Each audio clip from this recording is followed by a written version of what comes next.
کہ ایک واقعہ رونما ہوا، اس واقعے کی روشنی میں کہ جہاں پہ مکے کے بڑے بڑے سردار تھے، لوگوں نے کسی کو آگے نہیں بڑھایا، آپ صلی اللہ علیہ وسلم کو آگے بڑھایا، اس کا مطلب اپنا انہوں نے سردار مان لیا۔ اور وہ واقعہ کیا تھا؟ وہ واقعہ یہ تھا کہ مکہ مکرمہ میں بارش ہوئی، بارش کی وجہ سے بیت اللہ کی جو دیواریں تھیں ان میں دراریں پڑ گئی، کچھ پتھر ادھر ادھر گر گئے۔ مکے والوں نے مشورہ کیا کہ بیت اللہ کو دوبارہ تعمیر کیا جائے، تو لوگوں نے کہا کہ بیت اللہ کو دوبارہ تعمیر کرنا ہے تو یہ جو دیواریں پھٹ چکی ہے، پھیل چکی ہے، ان کو گرانا پڑے گا، پھر دوبارہ تعمیر شروع ہوں گی۔ مگر کسی کی ہمت نہیں ہوئی آگے بڑھنے کی کہ بیت اللہ کو اگر گرائیں گے تو مکہ پر عذاب آ جائیں گا۔ مگر چونکہ ان کی نیت بیت اللہ کو دوبارہ تعمیر کرنے کی تھی، اس لیے ولید ابن مغیرہ آگے بڑھے اور انہوں نے بیت اللہ کی دیوار کو منتشر کر دیا، سارے پتھروں کو الگ کر دیا۔ اب مکے والوں نے اپنی اپنی حلال کمائی کو جمع کیا۔ پتہ چلا کہ جدہ میں ایک پانی کا جہاز ٹوٹ کر پڑا ہوا ہے، کچھ لوگ وہاں پر گئے اور اس جہاز کی لکڑی انہوں نے خرید لی بیت اللہ کی چھت بنانے کے لیے، اسے لے کر آئے۔ لانے کے بعد میں بیت اللہ کی تعمیر شروع کی تو بیت اللہ وہ جو بنا ہوا تھا وہ حتیم کا پورا حصہ بیت اللہ کے اندر تھا، لیکن مکے والوں نے جب بیت اللہ کو بنانا شروع کیا تو انہوں نے کہا کہ جب اگر ہم حدود ابراہیمی پر بیت اللہ کی تعمیر کریں گے تو ہمارے پاس اتنا پیسہ نہیں ہے کہ اتنا بڑا ہم جو ہے بیت اللہ تعمیر کر سکے، اس لیے حتیم کے حصے کو باہر چھوڑ دیا اور نئی انہوں نے بنیاد ڈالی ایک طرف سے اور بیت اللہ کی دیواریں باندھنے لگے۔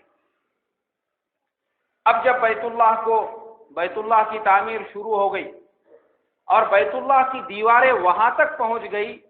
جہاں پر حجر اسود ہے، تو آپس میں پھر بڑائی کی بات آ گئی۔ ہر قبیلہ ایک دوسرے سے یہ کہنے لگا کہ ہم تمہارے سے بڑے ہیں، ہم سب سے بڑے ہیں، ہم حجر اسود رکھیں گے۔ یہاں تک کہ آپس میں تلواریں نکل گئی حرم شریف کے اندر اور لوگ ایک دوسرے کے خون کے پیاسے ہو گئے، یہاں تک کہ کچھ قبیلوں نے خون میں اپنی انگلیاں ڈبو لی اور یہ قسم کھا لی کہ جب تک زندہ رہیں گے لڑتے رہیں گے مگر حجر اسود تو ہم ہی رکھیں گے۔ اس لیے کہ مکے میں یہ عام تھا، جب کوئی قبیلہ خون میں انگلیاں ڈبو لیتا تھا اس کا مطلب یہ ہوتا تھا کہ اب یہ اس وقت تک لڑیں گے جب تک کہ ان کی جان میں جان ہے۔ بس 5 دنوں تک وہ تعمیری کام رکا رہا اور آپس میں لڑائیاں ہوتی رہی، مگر فیصلہ کچھ بھی نہیں ہو سکا۔ آخر میں مکہ مکرمہ میں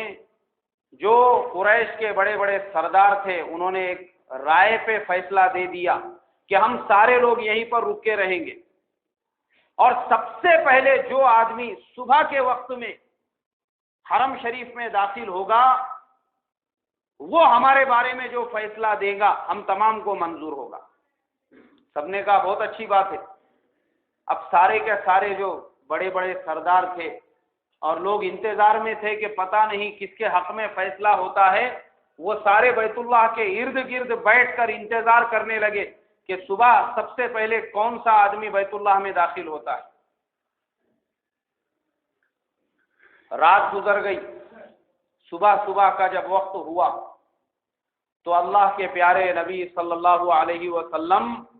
تمام لوگوں کو نظر آنے لگے، اور سارے کے سارے لوگوں نے جب پیارے نبی صلی اللہ علیہ وسلم کے نورانی چہرے کو دور سے ہی دیکھا تو سارے مجمع کے اندر ایک شور اٹھا، لوگ چیخنے اور چلانے لگے کہ صادق آ گئے، امین آ گئے، اور سارے لوگ مطمئن ہو گئے کہ اب یہ جو بھی فیصلہ دیں گے وہ فیصلہ سب کے حق میں بہتر ہوگا، کسی کے ساتھ میں ناانصافی نہیں ہوگی۔ پیارے نبی صلی اللہ علیہ وسلم قریب پہنچے، آپ صلی اللہ علیہ وسلم نے اپنی مبارک چادر کو زمین پہ بچھا دیا، حجر اسود کو اٹھایا، اس کے اوپر رکھا، اور تمام قبیلوں کے سرداروں سے کہا کہ آؤ سب مل کر اس چادر کو اٹھا لو تو سارے کیا سارے حجر اسود کے اٹھانے میں برابر کے شریک ہو جائیں گے۔ تمام نے کہا کہ واقعی میں آپ کا جو فیصلہ ہے اس میں کسی کی حق تلفی نہیں ہو رہی ہے، کیونکہ چادر کا حصہ سب کو اٹھانے مل رہا ہے۔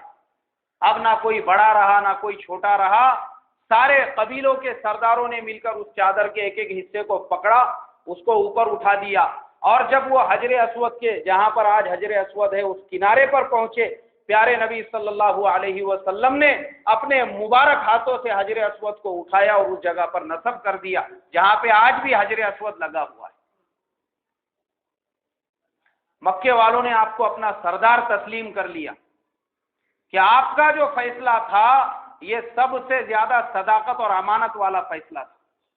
اور اس وقت میں پیارے نبی صلی اللہ علیہ وسلم کی عمر شریف